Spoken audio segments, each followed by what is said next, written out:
And the next speaker is Coralie Pontoro from Canada, and she's going to talk about deciphering the long-term evolution of groundwater mixings at a multi-aquifer riverbank filtration site. Hi everyone, I'm Coralie, and I'm happy to present you a complex riverbank filtration site. So from my PhD, the objective of this presentation is to decipher the long-term evolution of groundwater mixing at multi-aquifer riverbank filtration site.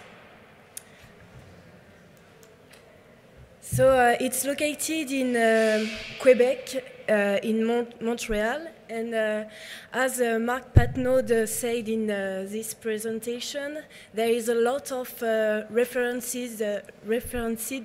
RBF sites, as you know, as you see. No, it's a joke. It's composed from 10 wells.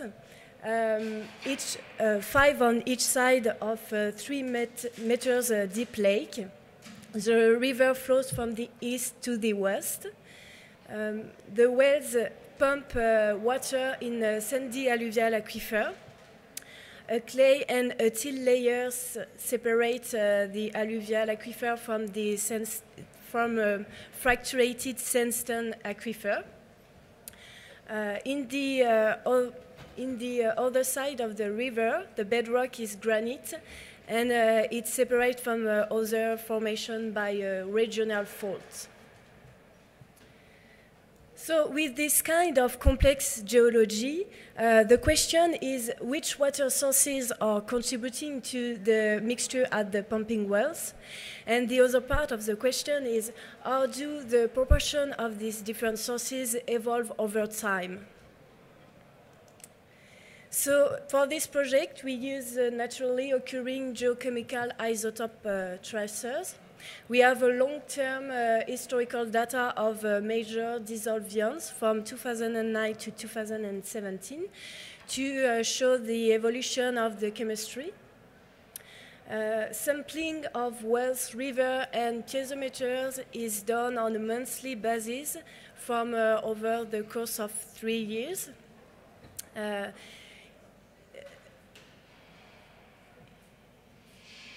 So it's to determine which sources can influence the mixtures.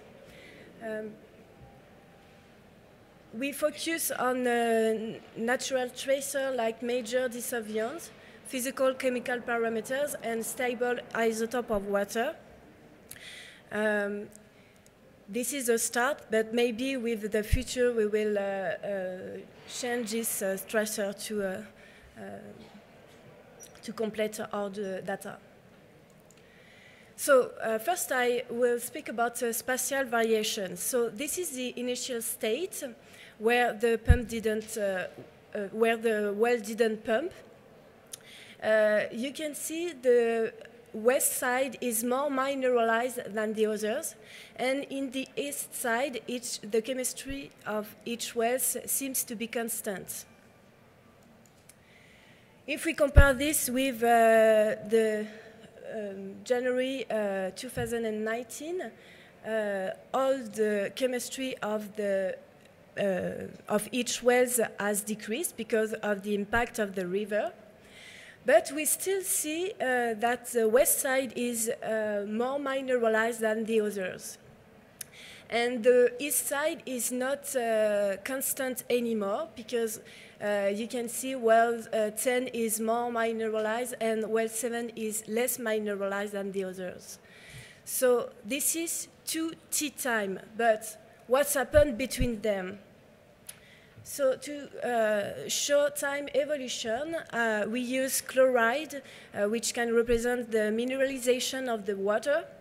And each sample is divided by the same field campaign from June 2018, so this one. The upper graph represents the wells on the west side, and the lower graph, the wells on the east side. So the first observation is a smooth seasonal variability over time. We can see some correlated peak between wells in summer and in spring, but we also could see uncorrelated peak between wells in winter and in autumn. Then there is a different interannual variations. So as you can see, the time evolutions is really complex, and the different sources and the pumping rate could influence and explain the difference between each wells. So to define the sources, I mean geochemical end members, we use chloride versus calcium plot from that historical data. So all orange points represent RBF wells. The first end member is a river, and it's not represented by one concentration, one typical concentration, but different concentrations which represent the evolution over a year. Then we know that 20 years ago, the location in rain cycle was used to be former snow dump where de-icing salts were stored. And the main consequence is the mineralization of the upper groundwater, so with high chloride, calcium, and sodium concentration. So we have only one sample from this kind of water in the historical data. Then for granite, we have only one. We have also only one.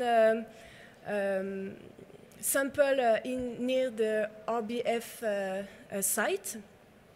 And the chemistry is really different from those samples which have a typical concentration from this regional aquifer, but they are located at 4.5 kilometers north of the fault.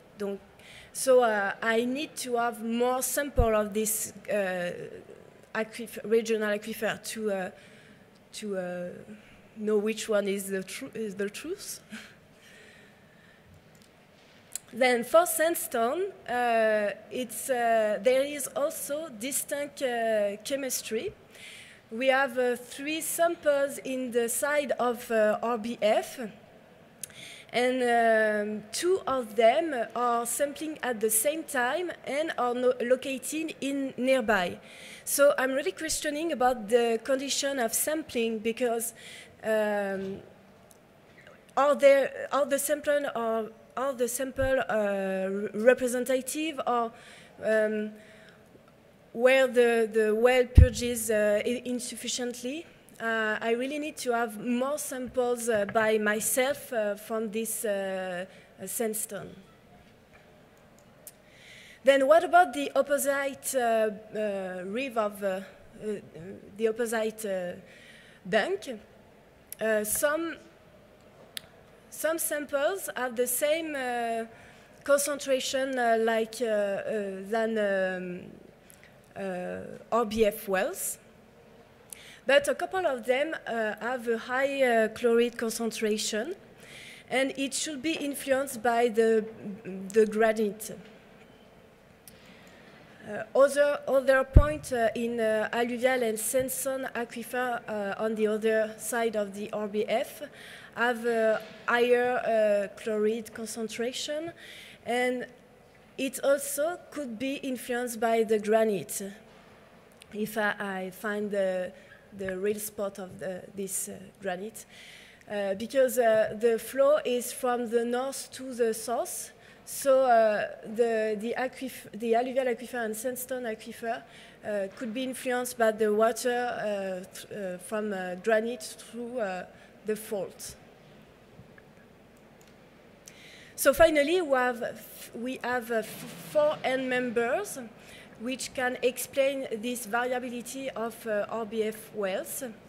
And if we focus on the RBF wells, maybe we can understand which sources influence each wells.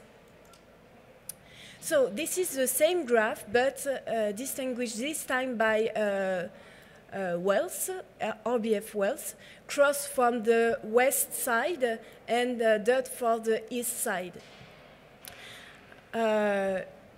All yellow circles represent samples from 2018, and we can see they are concentrated than the others, and we can see two time evolution. Indeed, wells 1 to 4 were initially, if we compare with December 2009 in a green circle, those wells were initially influenced by snow dump or maybe granite. Then wells 7 to 9 were initially influenced by sandstone. And it may be the same for wells 5, 6, and 10, but we don't have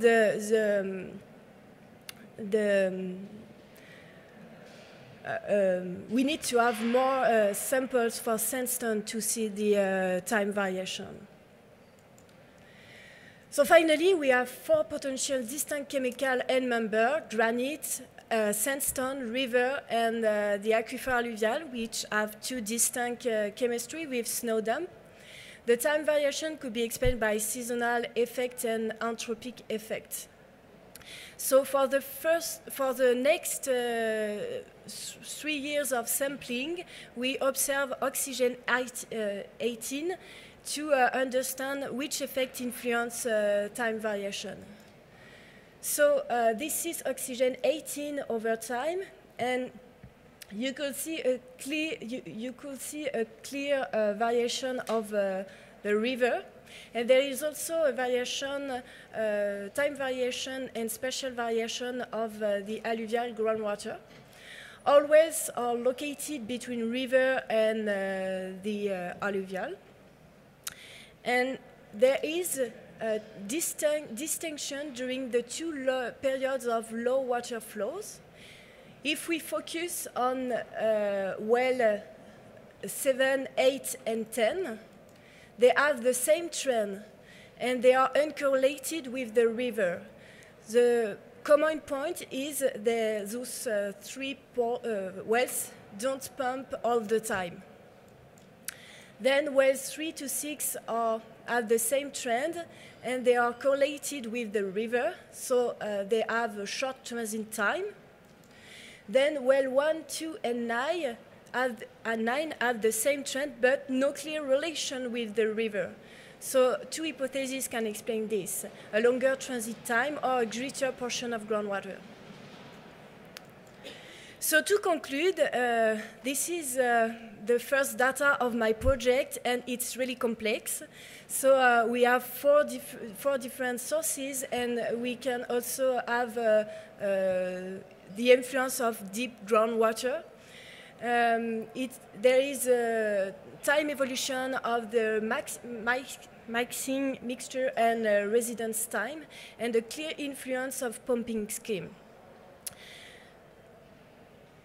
So this is the first step, and after that, I need to understand my SAT before to evaluate, to determine the evolution of manganese.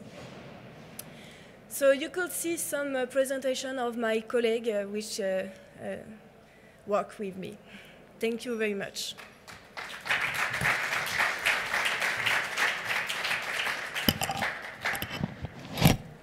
Thank you, Coralie. There is time for some questions, so please.